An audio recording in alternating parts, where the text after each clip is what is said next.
جو بھی کسی پہ زنا کی تہمت لگائے تو 4 گواہ لے کر آئے. 4 گواہ اگر نہیں لے کر آتا تو الٹا اس کی پشت پہ 80 کوڑے مارے جائیں. اس سے پتہ چلتا ہے یہ جو ہم بڑے آرام سے کہتے ہیں نا فلاں زانی ہے, فلاں بدکار ہے, تو یہ آپ اپنے خلاف اسلامی عدالت میں کیس کروا رہے ہو, اس کے خلاف نہیں کروا رہے. آپ سیاسی اختلاف ہوتا ہے تو فلاں زانی ہے, فلاں یہ ہے, فلاں وہ ہے. او بھائی آپ قرآن پڑھتے ہو, قرآن نے 4 گواہوں کے بغیر کسی کو زانی کہنے پر پابندی لگائی ہے. زنا کرنے والا لڑکا ہو یا لڑکی ہو جو کنوارے ہیں ان کی بات ہو رہی ہے. حدیث سے پتہ چلتا ہے کہ دونوں کو اللہ کہتے ہیں چوک پہ کھڑا کر کے کمبختوں کو 100 کوڑے مارو. وَلَا تَأْخُذْكُمْ بِهِمَا رَأْفَةٌ فِي دِينِ اللَّهِ, جب اللہ کا حکم جاری کرو تو تمہیں نرمی نہیں آنی چاہیے. وَلْيَشْهَدْ عَذَابَهُمَا طَائِفَةٌ مِّنَ الْمُؤْمِنِينَ, مسلمانوں کی ایک جماعت یہ منظر اپنی آنکھوں سے دیکھے. تو پھر اللہ نے بتایا زانی لوگوں کو گندی عورتیں پسند ہوتی ہیں, اور گندی عورتوں کی طرف رغبت بھی زانی مردوں میں ہی ہوتی ہے. جو پاکیزہ لوگ ہوتے ہیں الخبیثات للخبیثین والخبیثون للخبیثات, ناپاک مرد ناپاک عورتوں کے لیے, ناپاک عورتیں ناپاک مردوں کے لیے. گندی سے یہاں مراد ہے زانی, فاحشہ. ایک مرد پہ ٹکی نہیں رہی ہے نا. تو آج کل گرل فرینڈ بوائے فرینڈ میں بڑا عذاب یہ بھی ہے کہ شادی تو ہو جاتی ہے لیکن پرانے والوں کی یادیں رہ جاتی ہیں. پھر وہ کمپیئر کریں. میرے پاس بہت کیسز آتے ہیں, کبھی اکیلے میں آؤ خوشبو لگا کے میں بتاؤں گا آپ کو کیا ہو رہا ہے سوسائٹی میں. وہ پرانے والا تھوڑا سا نئے والے نے برا سلوک کیا نا شوہر نے, تو پرانا بوائے فرینڈ یاد آنا شروع, کاش وسیم سے شادی کر لیتی تو آج یہ دن نہ دیکھنے پڑتے. بھائی وسیم سے کرتی نا تو اس میں کچھ اور عیب نظر آتے. تو ریلیشن میں بھی ہو جاتی ہیں بعض دفعہ. واٹس ایپ پہ کتنی طلاقیں ہو چکی ہیں, موبائل پکڑا پرانی والی نکلی. اس طرح شوہر کا بھی ہے, گرل فرینڈ بوائے فرینڈ, تو شوہر کا بھی پرانوں سے شادی یہاں ہو گئی لیکن اب یاد کون آ رہی ہے, پرانی والی. پھر وہ غفار کے نام سے اس کے نمبر سیو کیے ہوئے, وسیم اور بیگم نے ایک دن پکڑ لیا کہ بھائی یہ تو رخشندہ ہے, یہ وحیدہ ہے, یہ محمودہ ہے. محمود نہیں, وہ محمودہ نکلا, محمودہ نکلی. وحید جو تھا وہ وحیدہ نکلی. کیا گندا غلیظ معاشرہ ہے یا نہیں ہے؟ اس سب کی بیس کیا ہے؟ کو ایجوکیشن, بے پردگی. تو خدا کی قسم باہر لوگوں کو تمہاری ایجوکیشن سے کوئی لینا دینا نہیں ہے. پتہ ہے پنجاب میں ہمارے علماء نے بات کی وزیر اعلیٰ سے کہ بھائی پنجاب میں یہ کو ایجوکیشن سسٹم کیوں ہے؟ پہلے مردوں کے الگ ہوتے تھے, لڑکیوں کے الگ. انہوں نے کہا باہر جو ہمیں قرضہ آ رہا ہے نا, انہوں نے بولا کہ ساتھ بٹھاؤ گے تو پیسے دیں گے ورنہ نہیں. اس سے پتہ چلتا ہے کہ ان کو تعلیم سے زیادہ ہمارا خاندانی نظام تباہ کرنے کا یہ پیسے اس لیے دے رہے ہیں. اتنے نیک نہیں ہیں کہ یہ لوگ ترقی کر کے چاند پہ ہماری طرح پہنچ جائیں. وہ چاہ رہے ہیں بغیرتی میں ہماری جیسے ہو جائیں. ترقی تو انہوں نے خاک بھی نہیں کرنی, ٹھیک ہے نا. تو ان کو پتا ہے ہمارے پاس ترقی ہے, غیرت ختم ہو گئی. ان کے پاس ترقی نہیں ہے لیکن غیرت ہے, تو غیرت تو چھینو نا ان کمبختوں سے. وہ ایجوکیشن اتنی زیادہ ہو گئی ہے, بے غیرتی یار. جن عورتوں کے ناخن کسی نے نہیں دیکھے تھے, جن لڑکیوں کے باپ تبلیغ میں 4 مہینے کے لیے نکلا ہوا ہوگا, پیچھے بیٹی کالج میں کیا گل کھلا رہی ہے ابا کو پتا نہیں ہوگا. تبھی تو جامع رشید کہتا ہے بھائی ہم اس کو ایجوکیشن کو ختم نہیں کر سکتے تو ہم خود سے تو یونیورسٹیاں بنا سکتے ہیں نا. تو خود بناؤ یونیورسٹی, اپنے کنٹرول میں لو. اسی وجہ سے غزالی یونیورسٹی بنائی ہے. آپ لوگ بھی بناؤ, جو لوگ جن کے کو بھی اللہ نے وسائل دیے ہیں بھائی خود بنائیں یونیورسٹیاں. اس میں تعلیم اچھی ہو, ماحول اسلامی ہو اس میں. تو اللہ نے فرمایا اچھا یہ جو حدیث قرآن کی ہے نا, خبیث مرد خبیث عورتوں کے لیے, اس کا مطلب یہ نہیں کہ پاکیزہ آدمی کی خبیث عورت سے شادی نہیں ہو سکتی, یا پاکیزہ عورت کی خبیث آدمی سے نہیں. یہ تو ہو سکتا ہے, دھوکے سے سب کچھ ہو سکتا ہے. مطلب ہے کہ ان کی رغبت انہی میں ہوتی ہے. باقی دھوکے سے کسی کی شادی کسی سے ہو گئی تو ایک الگ بات ہے. اس پہ کچھ لطیفے اکیلے میں ملاؤں گے تو سن. اچھا بھائی عمر اعجاز کون ہے؟ عمر اعجاز جلدی بتائیں. ان کی والدہ کی طبیعت اوپر خراب ہو رہی ہے, وہ اپنی والدہ کو لے کے جائیں فوراً. ان کی والدہ کی طرف سے پیغام آیا ہے, جلدی شابش. دیکھیں یہاں نہیں ہے بھائی, تلاش کریں جلدی سے. تو اللہ نے حکم دیا 100 کوڑے مارو. پھر اللہ نے میاں بیوی کے لیے ایک الگ حکم دیا. اچھا دوسرا حکم اللہ نے دیا کہ جو بھی کسی پہ زنا کی تہمت لگائے تو 4 گواہ لے کر آئے. 4 گواہ اگر نہیں لے کر آتا تو الٹا اس کی پشت پہ 80 کوڑے مارے جائیں. اس سے پتہ چلتا ہے یہ جو ہم بڑے آرام سے کہتے ہیں نا فلاں زانی ہے, فلاں بدکار ہے, تو یہ آپ اپنے خلاف اسلامی عدالت میں کیس کروا رہے ہو, اس کے خلاف نہیں کروا رہے. آپ سیاسی اختلاف ہوتا ہے تو فلاں زانی ہے, فلاں یہ ہے فلاں وہ ہے. او بھائی آپ قرآن پڑھتے ہو, قرآن نے 4 گواہوں کے بغیر کسی کو زانی کہنے پر پابندی لگائی.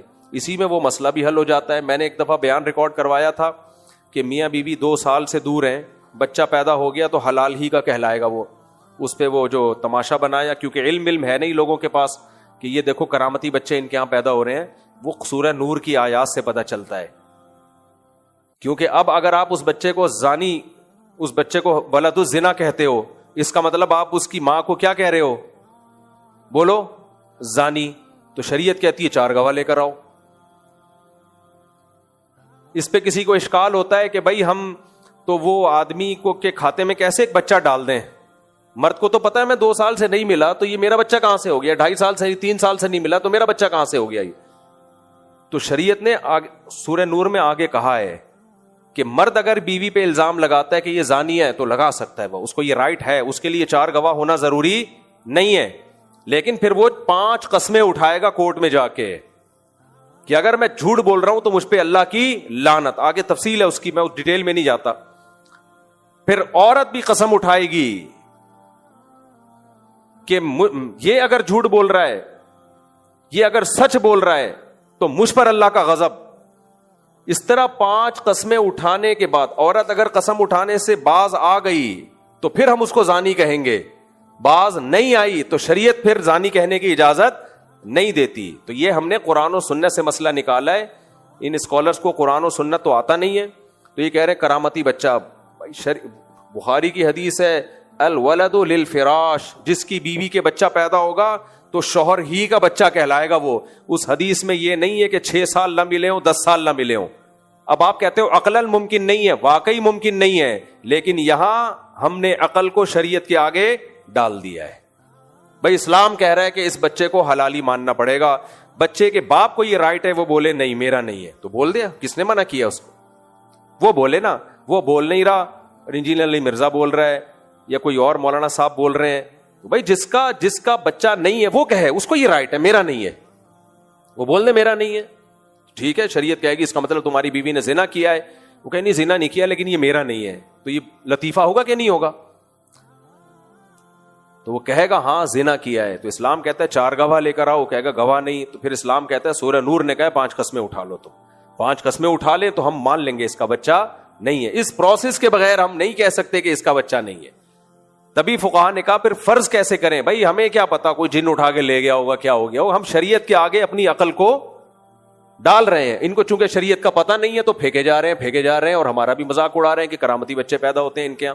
فضول بات. تو جب اسلام کا نہیں پتا ہوتا تو ایسے ہی بازاری لینگویج استعمال کی جاتی ہے. تو یہ فقہا نے جو مسئلہ نکالا ہے سورہ نور سے بھی اور صحیح ہے بخاری سے بھی کہ الولد للفراش, یہ نبی نے بحث ہی بند کر دی ہے ہمیشہ کے لیے کہ بچہ کس کا ہوگا؟ جس کی بیوی کے ہاں پیدا ہوا ہے. یہ حدیث ہے ہی اس لیے کہ اب تمہیں یہ بحث کرنے کی اجازت ہی نہیں ہے کہ پاسبل تھا یا نہیں تھا. اب سوال پیدا ہوتا ہے یہ عقل کے خلاف کام کا اسلام نے حکم کیوں دیا ہے؟ 2-3 سال دور رہے میاں بیوی, بچہ ہو گیا تو پھر بھی ہم کہیں گے بھائی یہ جمشیدی کا بچہ ہے. پہلی بات تو جمشید کو اجازت دی ہے کہ وہ بولے نہیں ہے, وہ چپ بیٹھا ہے تو کسی اور کو ٹانگ اڑانے کی اجازت نہیں ہے. تو ایسا کیوں کیا شریعت نے؟ بچے کے نسب کی حفاظت کے لیے, تاکہ وہ حلالی کہلائے, ناجائز نہ کہلائے. کیونکہ اسلام بچے کے نسب کی حفاظت پہ بہت حریص ہے. اسلام کہتا ہے جس کا ہے وہ بولے میرا نہیں ہے. جب وہ نہیں بول رہا تو ہم فرض کر لیں گے اسی کا ہے, تو اس کے ہمیں کیلکولیشن کرنے کی اجازت نہیں ہے. تو اسلام پہ اعتراض ہو رہا ہے آپ کا, یہ ہم پہ نہیں ہو رہا. کچھ چیزیں ایسی ہوتی ہیں جو اسلام نے چشم پوشی سے کام لیا اس میں, تاکہ بچوں کی حفاظت ہو. کیونکہ بغیر باپ کا بچہ اسلام کی نظر میں ایسے جیسے مرا ہوا, اس کی کوئی زندگی نہیں ہے, اس کو نسب سے محروم نہیں کرنا چاہتا اسلام. سمجھتے ہو کہ نہیں سمجھتے؟ تو اس کے اور بہت سارے دلائل ہیں, میں تو صرف اس لیے بتا رہا ہوں کہ دین علماء سے سیکھا کرو. یہ جو بازاری لب و لہجے ہوتے ہیں نا, کرامتی بچے, یہ سب بے وقوف لوگوں کو متاثر کرنے کے لیے اچھے ہوتے ہیں. جنہوں نے اسلامک لا پڑھا ہوتا ہے ان کو پتا ہوتا ہے کہ اس میں شریعت کی حکمتیں کیا ہیں, اس میں مصلحتیں کیا ہیں. بس یہ کافی ہے, اب وقت کم ہے, جلدی آج میں سورہ نور پڑھی ہے, بہت اہم ہے. میں چاہتا ہوں اس کے بھی کچھ اہم آیات آپ کے سامنے جلدی سے آ جائیں. اس سورت کے آخر میں نا اللہ نے جہنمیوں کا نقشہ کھینچا ہے, بہت اہم ہے وہ. فرمایا حتی اذا جاءہم الموت, یہ زندگی میں تو اللہ کے حکام کو جھٹلاتے ہیں، لیکن جب موت کا وقت آتا ہے اور برزخ کی زندگی اپنی آنکھوں سے دیکھتے ہیں تو کیا نتیجہ نکلتا ہے؟ قال رب ارجعون، ان کی تمنا ہوتی ہے اے اللہ تو ہمیں دوبارہ بھیج دے اس دنیا میں، لعلی اعمل صالحا فیما ترکت، جو زندگی میں چھوڑ کر آیا ہوں میں اس میں نیک اعمال کروں گا۔ اللہ فرماتے ہیں کلا، ہرگز نہیں ہو سکتا، انہا کلمۃ هو قائلها، یہ تھوڑا پہلے کہہ دیتا تو اس جملے کی بڑی قدر تھی میرے دل میں، اب یہ جملہ کہہ رہا ہے تو ایک کلمہ ہے جو تیری زبان سے نکلا اور ہوا میں تحلیل ہو گیا۔ وَمِن وَرَائِهِمْ بَرْزَخٌ إِلَى يَوْمِ يُبْعَثُونَ، اب تیرے سامنے ایک برزخ کی زندگی، ایک پردہ ہے، اور اس کے بعد قیامت ہے۔ فَإِذَا نُفِخَ فِي الصُّورِ، پھر جب سور میں پھونکا جائے گا، فَلَا أَنْسَابَ بَيْنَهُمْ يَوْمَئِذٍ وَلَا يَتَسَاءَلُونَ، کوئی نسب کام نہیں آئے گا، کوئی کسی کو پوچھے گا نہیں۔ فَمَنْ ثَقُلَتْ مَوَازِينُهُ، جس کا نیکیوں کا پلڑا وزنی ہو گیا، فَأُولَئِكَ هُمُ الْمُفْلِحُونَ، یہ لوگ کامیاب ہوں گے۔ وَمَنْ خَفَّتْ مَوَازِينُهُ، جس کا برائیوں کا پلڑا جھک گیا، نیکیوں کا پلڑا ہلکا ہو گیا۔ اس سے ہلکے سے کیا پتہ چلتا ہے؟ ہر برے نے کچھ اچھے کام کیے ہوتے ہیں اور ہر اچھے نے بھی کچھ برے کام کیے ہوئے ہوتے ہیں۔ یہ جو ہمارے یہاں کرائٹیریا ہے نا، ہم جب بتا رہے ہوتے ہیں فلاں اتنا بدماش، اتنا ظالم، اتنا گمراہ، لوگ کہتے ہیں دیکھو اس نے دین کا یہ کام کتنا اچھا کیا ہے۔ بھائی 2-4 کام اچھے کرنے سے یہ نہیں ہو جاتا کہ بندہ اچھا ہو جائے۔ 2-4 اچھے کام ہر ایک نے کیے ہوئے ہوتے ہیں، اور 2-4 برے کام کرنے سے یہ نہیں ہوتا کہ بندہ برا ہو جائے۔ تو اللہ میاں بھی دیکھتے ہیں کہ خیر غالب ہے یا شر غالب ہے، ہر اچھے سے کچھ نہ کچھ مسٹیک ہوتی ہیں۔ سعید ابن مسیب رحمہ اللہ کا قول ہے کہ میں نے لوگوں میں دیکھا، اچھوں میں کوئی اچھا ایسا نظر نہیں آیا جس میں کوئی خرابی نہ ہو۔ تو میں نے کہا یار تو دنیا میں کوئی اچھا ہے ہی نہیں، پھر ہر اچھے میں کوئی نہ کوئی کہیں نہ کہیں فالٹ ہوتا ہے۔ پھر کہتے ہیں میں نے بروں کو دیکھا تو کوئی برا ایسا نہیں تھا جس میں کوئی نہ کوئی اچھائی نہ ہو۔ تو میں نے کہا اس کا مطلب تو دنیا میں کوئی برا ہی نہیں ہے، جبکہ قرآن کیا کہتے ہیں اچھے بھی ہوں گے اور دنیا میں برے بھی۔ تو کہتے ہیں پھر میں نے معیار یہ بنایا کہ بھائی اچھے کی ڈیفینیشن یہ نہیں ہے کہ کوئی برائی نہ ہو، اور برے کی ڈیفینیشن یہ نہیں ہے کہ کوئی اچھائی نہ ہو۔ جس کی اچھائیاں برائیوں پہ غالب ہیں وہ اچھا ہے، جس کی برائیاں اچھائیوں پہ غالب ہے وہ برا ہے۔ تو مذہبی اسکالر کو بھی اسی حیثیت سے دیکھا کرو، صحابہ کو برا بلا کہنا، کسی ولی اللہ کا نہ چھوڑنا، اور جھوٹ پلود اور فضول قسم کی صبح و شام لوگوں میں نفرتیں پھیلانا، ایک آدھ اچھی بات بھی مارکیٹ میں چلا دینا، تو اس سے یہ تھوڑی ہوتا ہے کہ 2-4 اچھی باتیں، تو یہ تو ہر آدمی کر رہا ہوتا ہے 2-4 اچھی باتیں۔ تو جس کو جب کوئی فیور دینا ہوتا ہے تو وہ ان 2-4 اچھی باتوں کو ہائی لائٹ کر رہا ہوتا ہے۔ تو اللہ نے فرمایا جس کے نیکیوں کا پلڑا کم پڑ گیا، برائیوں کا پلڑا جھک گیا، فَأُولَئِكَ الَّذِينَ خَسِرُوا أَنفُسَهُمْ فِي جَهَنَّمَ خَالِدُونَ، یہ لوگ ہیں جنہوں نے اپنے آپ کو خسارے میں ڈالا، جہنم میں رہیں گے ہمیشہ۔ تَلْفَحُ وُجُوهَهُمُ النَّارُ، ان کے چہروں کو جہنم کی آگ جھلسے گی، اللہ ہمیں بچائے۔ پھر اللہ ان سے کہے گا أَلَمْ تَكُنْ آيَاتِي تُتْلَى عَلَيْكُمْ فَكُنْتُمْ بِهَا تُكَذِّبُونَ، تم آج اس آگ میں جل رہے ہو، کیا دنیا میں میری آیات تم کو نہیں پڑھ کے سنائی جاتی تھی اور تم ان کا انکار کر دیا کرتے تھے؟ قالوا ربنا غلبت علینا شقوتنا، وہ کہیں گے اے اللہ ہماری بدقسمتی ہم پہ غالب آ گئی تھی، غور ہی نہیں کیا ہم نے تیری آیات میں، مذاق اڑاتے رہتے تھے، ہم بدقسمتی تھی۔ وَكُنَّا قَوْمًا ضَالِّينَ، اور ہم واقعی گمراہ لوگ تھے۔ ربنا اخرجنا منها، اے اللہ ایک مہلت دے دے، ہمیں اس آگ سے نکال دے۔ فَإِنْ عُدْنَا فَإِنَّا ظَالِمُونَ، اگر دوبارہ ہم جرم کریں تو ہم پکے ظالم ہیں۔ قَالَ اخْسَئُوا فِيهَا، اللہ کہیں گے ذلیل ہو کے پڑے رہو اس آگ میں۔ وَلَا تُكَلِّمُونَ، مجھ سے کلام بھی مت کرو۔ إِنَّهُ كَانَ فَرِيقٌ مِّنْ عِبَادِي، دنیا میں میرے بندوں میں ایک جماعت ایسی تھی، یقولون، جو یہ کہا کرتا تھا، ربنا آمنا، اے اللہ ہم تیری دعوت پر ایمان لے آئے، ہم تیری دعوت پر ایمان لے آئے۔ فاغفر لنا، پھر اس کو فکر ہوتی تھی ان سے جو کوئی غلطی ہو تو وہ اللہ معاف کرے وہ غلطی، تو وہ دعائیں مانگتے تھے اللہ ہماری خطاؤں کو معاف کر دے۔ وارحمنا، اور ہم پر رحم کر۔ وانت ارحم الراحمین، تو سب سے زیادہ رحم کرنے والا۔ وہ اس طرح مجھ سے دعائیں مانگا کرتے تھے، ان کو فکر تھی اپنی اصلاح کی، اور اگر غلطی ہو جائے تو معاف کروانے کی فکر میں لگے رہتے تھے کہ گناہ کو لے کے دنیا سے جانا نہیں ہم نے۔ فاتخذتموہم سخریا، تم نے دنیا میں ان کا مذاق ٹھہرا لیا تھا. تم کہتے تھے یہ ہیں جو سائنس کو نہیں مانتے, یہ ہیں انگریز کہاں سے کہاں پہنچ گیا, اور یہ ابھی تک پردہ کرو, ماں باپ کی اطاعت کرو, 5 ٹائم نماز پڑھو, رمضان کے روزے رکھو, رات کو تہجد میں اٹھ کے اللہ سے دعائیں مانگو. آج ہمارا سیکولر لبرل طبقہ یہی باتیں کر رہا ہے. گورا کہاں سے کہاں پہنچ گیا, ان کے تو بوائے فرینڈ ہو, بیوی ہو, نجی مسئلہ ہے, زنا کرو, ہومو سیکشولیٹی ہو. بھائی کیا ہے, اس کا ترقی سے کیا تعلق ہے؟ دنیا میں ایک ہی چیز کو لبرل لوگوں نے باپ بنا لیا جس کو ترقی کہتے ہیں. ترقی کے علاوہ ان کا کوئی اور دوسرا غم ہے ہی نہیں. تو فاتخذتموہم سخریا, تم نے ان کا مذاق ٹھہرا لیا تھا.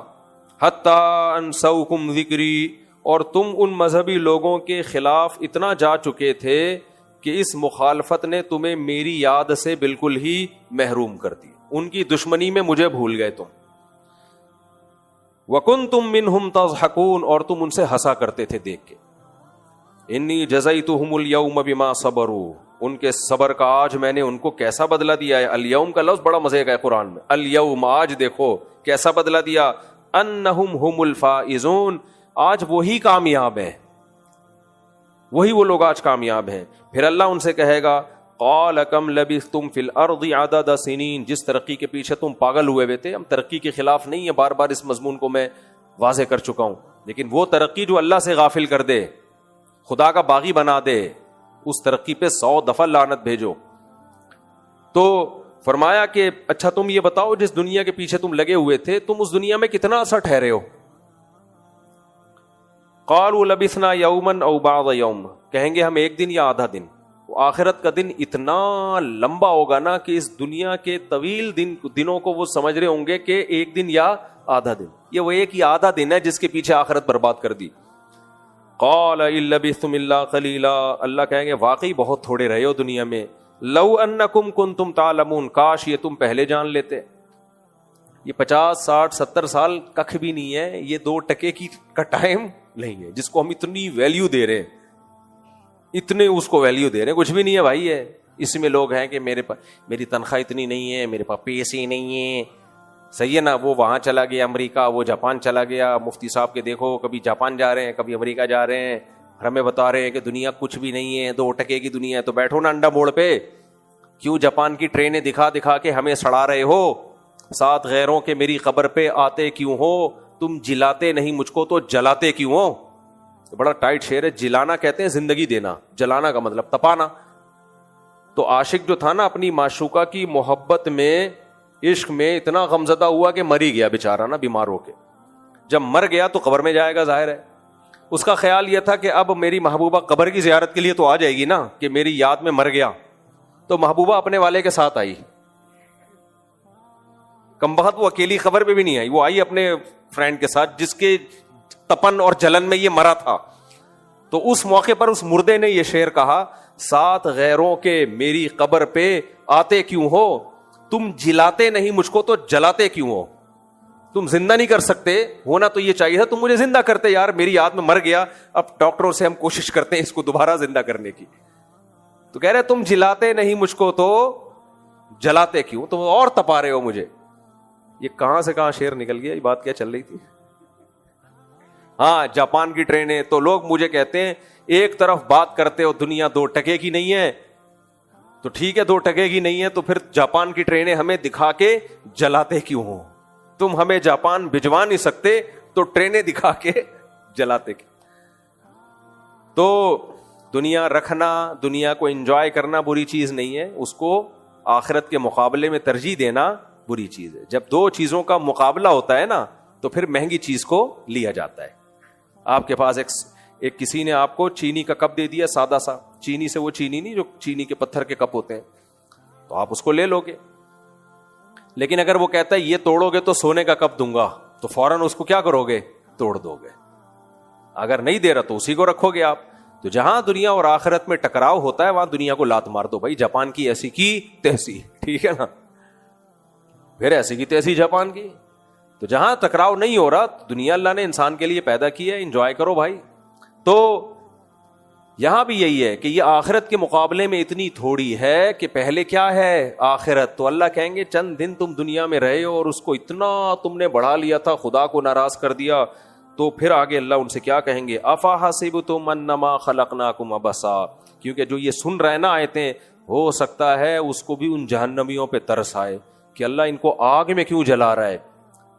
تو اللہ ان سے مکالمہ کہے گا, افا حسبتم, یہ بہت اہم آیت ہے, کیا تم نے یہ گمان کر رکھا تھا انما خلقناکم عبثا, کہ ہم نے تم کو بیکار پیدا کر دیا ہے, یہ پوری کائنات تمہارے لیے اور تمہارے ذمے کوئی کام ہی نہیں ہے, تم صرف لائف کو انجوائے کرنے کے لیے, زنا کرنے کے لیے, شراب پینے کے لیے, لڑکیوں سے لائن مارنے کے لیے, تمہاری کوئی ذمہ داری نہیں ہے, میں تمہیں پیدا کر کے بھول گیا ہوں, تم یہ سمجھ بیٹھے تھے. یہ ایسے ہے جیسے آپ نے کسی کو بہت پیسہ دے کے, باپ نے فرانس بھیجا پڑھنے کے لیے, ٹھیک ٹھاک پیسہ دیا, ادھر سے قرضے ادھر سے قرضے, بڑی مشائل سے ویزے لگوا کے اس کو بھیج دیا, اب وہ وہاں جا کے گٹکے پان میں اڑا رہا ہے. تو باپ کیا کہے گا, بھائی تو یہ سمجھ رہا تھا کہ میں نے تجھے انجوائے کرنے کے لیے بھیجا ہے وہاں. تو مطلب کیا, یہ استفہام انکاری ہے, یعنی ایسا ہرگز نہیں ہے. تو نے اگر سمجھائے تو بہت غلط سمجھا, اس کی تجھے سزا ملے گی, جائیداد سے آگ کر دوں گا, کچھ بھی کر دوں گا. تو اللہ فرماتے ہیں افا حسبتم انما خلقناکم عبثا, تم یہ سمجھ بیٹھے تھے کہ ہم نے تمہیں بیکار پیدا کر دیا, وانکم الینا لا ترجعون, اور تم ہمارے پاس حساب و کتاب کے لیے آؤ گے نہیں. جیسے باپ کہے میں نے تمہیں بھیج دیا, میں تو پوچھوں گا نہیں بیٹا کتنے پیسے کہاں خرچ کیے ہیں بھائی. تو یہ جو نعمتیں اللہ نے ہمیں دی ہیں, یہ کون سی نعمت کہاں خرچ کی, ہم یہ سمجھتے ہیں کہ اللہ نعمت دے کے بھول گیا ہے. تو اللہ کہتے ہیں ایسا نہیں ہے. کیوں, فتعال اللہ الملک الحق, جو حق بادشاہ ہے وہ اس عیب سے پاک ہے کہ ایویں میں کچھ کر کے بس بنا کے چھوڑ دے, یہ نہیں ہو سکتا. دیکھو اگر آخرت نہیں ہے نا تو اللہ کا ظالم ہونا لازم آتا ہے, کیونکہ دنیا میں اتنے بڑے بڑے بدماش اور ظالم ہیں, ان کو دنیا میں سزا نہیں ملتی, بلکہ وہی حکومت کر رہے ہوتے ہیں, الزام جھوٹوں پہ لگتے ہیں, بے گناہ یعنی الزام بے گناہوں پہ لگتے ہیں, جھوٹے الزام, اور بے گناہ لوگ بدنام ہو جاتے ہیں, لوگ سچ سمجھنے لگتے ہیں اس کو. انسان کے پاس یقینی ذرائع نہیں ہے جس سے پتا چلے کہ کون ملزم ہے اور کون. بھائی جج کیا کرے گا, گواہوں کو دیکھ کے پھندے پہ چڑھا دے گا کسی کو, ہو سکتا ہے وہ گواہ جھوٹ بول رہے ہوں, نہ اس میں جج کا قصور ہوتا ہے, وہ گواہ جھوٹ بول رہے ہوتے ہیں. بعض دفعہ گواہوں کو غلط فہمی ہو جاتی ہے. تو اتنا دنیا میں اس معاملے میں اونچ نیچ ہے کہ دنیا میں حقیقی انصاف